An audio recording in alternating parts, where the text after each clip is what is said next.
0,2. A água é incapaz de interagir por ligações de hidrogênio com substâncias como cloreto de sódio. Por isso, é fácil dissolver sal de cozinha para preparar um saboroso alimento. Gente, a água consegue sim dissolver, né, solubilizar o sal de cozinha, mas justamente por esse processo de solubilização, né, de solvatação que eu acabei de falar anteriormente. A ponte de hidrogênio ela é uma ligação intermolecular, uma ligação estabelecida, né, entre moléculas. E o NaCl ele não é uma molécula, ele é um composto iônico, certo? A gente tem moléculas quando a gente tem compostos com ligações de tipo covalente. Então, né, 0,2, falso.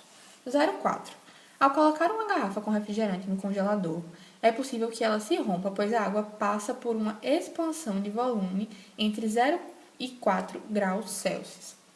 Gente, os compostos, né, naturalmente tendem a expandir-se com o aumento da temperatura e a comprimir-se, né, em relação ao volume com a diminuição da temperatura. Mas a água, ela sofre um comportamento anômalo, certo? Quando a gente está resfriando a água entre 4 e 0 graus Celsius, ela não comprime e sim expande o seu volume. Então, o item 0,4 é verdadeiro. 0,8.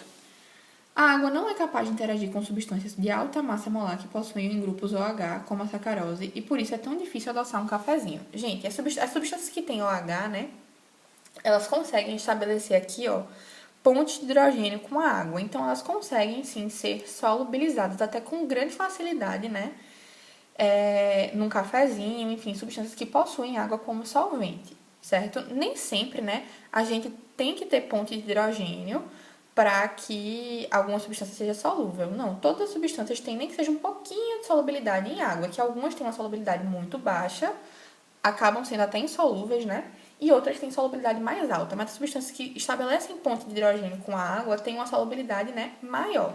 Então, a sacarose, mesmo tendo uma massa molar alta, né, ela consegue, sim, ser solubilizada em água. 0,8, falso. 16. Sob condições atmosféricas idênticas, ao adicionar sal de cozinha à água para o cozimento do macarrão, a água entrará em ebulição a uma temperatura superior à da água pura. Sim, sempre que a gente, né, adiciona algum soluto em água pura, a gente diminui a pressão de vapor desse soluto. A gente já viu isso anteriormente em outras semanas. A gente diminui a pressão de vapor da água pura e aí a gente vai aumentar, né, por consequência, o nosso ponto de ebulição. Então, 16, verdadeiro. 32. O cozimento de alimentos em água aquecida em uma panela de pressão é acelerado porque a água converte-se abundantemente em íons H+, né, que é o H3O+, e OH-, que facilitam a decomposição dos alimentos. Gente, a gente consegue cozinhar melhor assim na panela de pressão, mas não é porque a gente decompõe a água, não.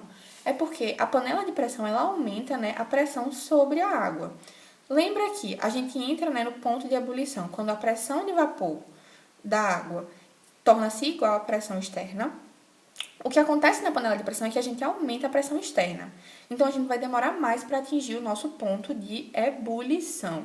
E aí, a água que, por exemplo, fervia a 100 graus Celsius vai ferver a 102, 105 graus Celsius. Digamos que a água vai ferver agora a 105 graus Celsius, certo?